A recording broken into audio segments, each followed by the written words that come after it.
you move on to fun. Briefly, tell how you hooked up with those guys and you decide, okay, we're going to give this another go, and it's going to be called Fun. Well, I had known Jack and Andrew since the Format days. They were both kind of doing the same thing in their respected bands, and so having toured with them, I thought that Jack was just the most incredible guitar player that I'd ever seen, and he really put something into it, and he at that point, I guess he'd become one of my best friends as well, so that also helps. But I'll just totally throw that off and just praise his ability for a second. And I just wanted to be surrounded by that level of passion and enthusiasm.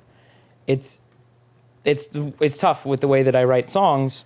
Like there's a lot of barking orders. There's a lot of singing parts. There's singing guitar parts. There's this and that. And Jack is a lot like my puppy, where he'll just at one point he'll just like stop listening and do his own thing.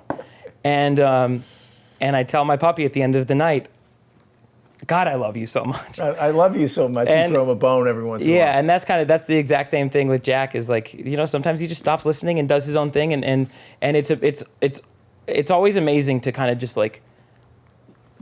let him go off. It's great with both of those guys. Just Jack and Andrew. I think when you're writing songs and you're kind of spearheading the thing, you hear it a real specific way, and that was one of the problems with the Format is I was just very harsh about things having to sound a certain way, and then when I hooked up with those two guys, I was like, oh great, well they can make it sound a certain way.